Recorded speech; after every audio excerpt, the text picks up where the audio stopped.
तमाम मौलवी और मौलाना इस समय एक बयान दे रहे हैं, कह रहे हैं गाय को राष्ट्रीय पशु घोषित करो। अबे हमने कहा कि गौ हमारी माता है, जन्म जन्मांतर का नाता है। नहीं तो राष्ट्रीय पशु घोषित करोगे तो इसमें दिक्कत क्या हो गई? मोर हमारा राष्ट्रीय पक्षी है ना, तो उसके लिए कुछ नियम कानून बने कि मोर को अगर आप मारते हैं या किसी भी प्रकार का कष्ट पहुंचाते हैं तो आपके खिलाफ ये कानूनी कार्रवाई होगी।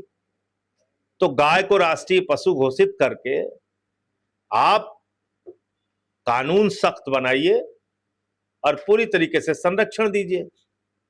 जैसलमेर में 500 गाय मर जा रही है, इनके मंत्री कहते हैं हम गाय खाते हैं, इनका मुख्यमंत्री कहता है हेमंत विश्व शर्मा घर के अंदर गाय खाओ। बंगाल में कहते हैं 14 साल तक गाय हमारी माता है, उसके बाद काट के खाओ। बूढ़ी गौ माता की सेवा नहीं करेंगे।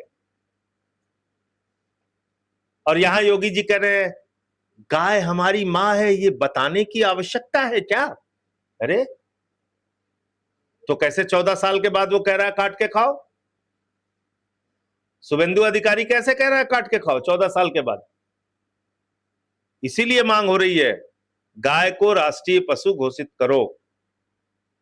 14 साल की हो गाय या 20 साल की हो, जब तक वो जीवन है उनका, तब तक उनको पूरी तरीके से सेवा की व्यवस्था भारतीय जनता पार्टी की सरकार और जहां जहां अन्य राज्यों की सरकारें वो करें। मैं तो नहीं कहना चाहूंगा योगी जी से कि आप तत्काल गौ माता को राज्य माता घोषित करिए। जिससे लोग कह रहे हैं तो वो चीज़ें लागू होनी चाहिए, हमारी मांग है। केवल बड़ी बड़ी बात करना, गिरुआ वस्त्र पहन के झूठ बोल रहे हैं, जनता को ठगने का काम बंद करिए।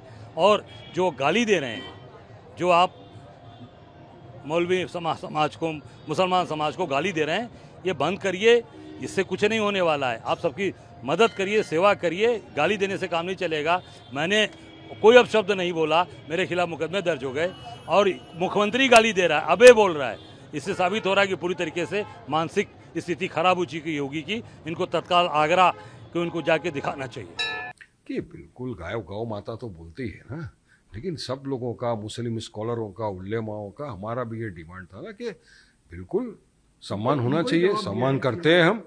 आप राष्ट्र पशु घोषित कर दो, क्या फर्क पड़ने वाला? घोषित ही कर दो ना। अरे क्या जवाब दिया उन्होंने? अभी जवाब क्या दिया? 14 साल तक आसाम का कानून क्या है? 14 साल तक तुम उसको, गौ माता को कुछ नहीं कर सकते, ना काट सकते, ना बांट सकते, ना खा सकते। 14 साल के बाद क्या करेंगे? सर्टिफिकेट लाके उनका क्या करेंगे आप? हाँ, माता के साथ आप इस तरह का करेंगे अन्याय? हाँ? और यही तो इनकी हिपोक्रेसी है ना, डुप्लीकेसी। देखो अभी देखिए बकरीद का समय चला गया, बंगाल, दुनिया भर के, पूरे भारत देश में आप देखिए जहाँ जहाँ भी ये बेचारे जो गाय को लेकर आते थे बकरीद के वक्त, सब रिटर्न लेके गए। किसको नुकसान हुआ?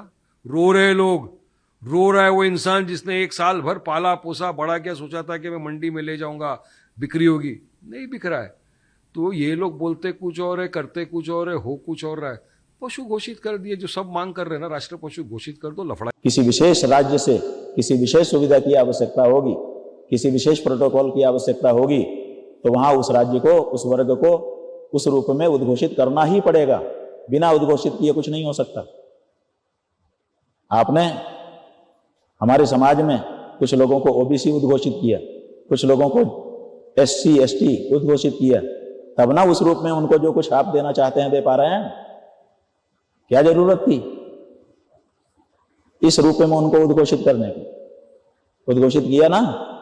तो इसी तरह से जब राज्य गौ को माता के रूप में उद्घोषित करेगा, तब जाकर के राज्य उसके लिए संरक्षण के, संवर्धन के नियम बना सकेगा, तब जाकर के उसके लिए उसी अनुरूप का फंड निकाल सकेगा, तब जाकर के उसके बारे में सब कानून बना सकेगा। ये सब तब हो सकता है जब पहले उसकी उद्घोषणा की जाए। इसलिए गौ माता के संरक्षण के लिए, संवर्धन के लिए और उनकी प्रतिष्ठा को विद्यमान रखने के लिए जरूरी है कि राज्य पशु सूची से गौ माता को हटाए और राज्य माता के रूप में उनको उद्घोषित करे, जो आप नहीं करना चाहते हैं। मुसलमानों को आप कह रहे हैं कि पशु बुद्धि है, लेकिन असल में आपकी उत्तर प्रदेश सरकार की पशु बुद्धि है, जिसके मुखिया इस समय आप हो, इसलिए मुखिया होने के नाते आप पर भी वो बात लागू होती है। और आप ये जो कह रहे हो कि उद्घोषणा की आवश्यकता नहीं है, हमने शिवाजी और जीजाबाई का उदाहरण दे करके आपको बता दिया कि उद्घोषणा की आवश्यकता है। बिना उद्घोषणा के आप गाय के लिए विशेष कुछ भी नहीं कर सकेंगे।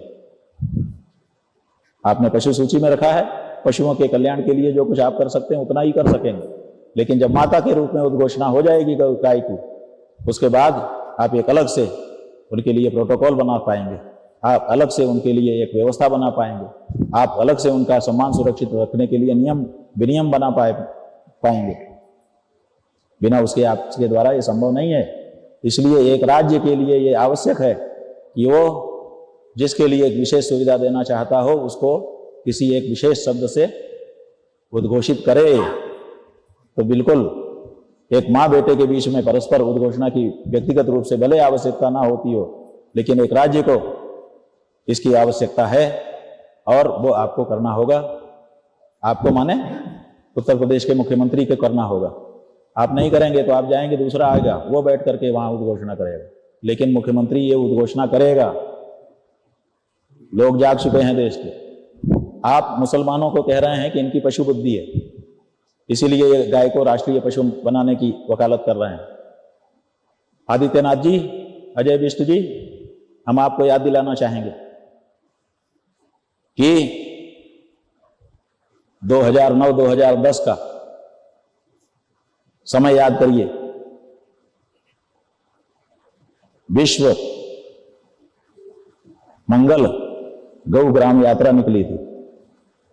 आपने गोरखपुर में उसका स्वागत किया था, हमें पता है, क्योंकि जब वो यात्रा काशी आई थी तो हमने उसका विरोध किया था। 2 कारणों से विरोध किया था। एक कारण तो यह था कि एक फर्जी व्यक्ति को शंकराचार्य बना करके आप लोग घुमा रहे थे। हमने कहा काशी में यह फर्जी व्यक्ति शंकराचार्य के रूप में घुसना नहीं चाहिए।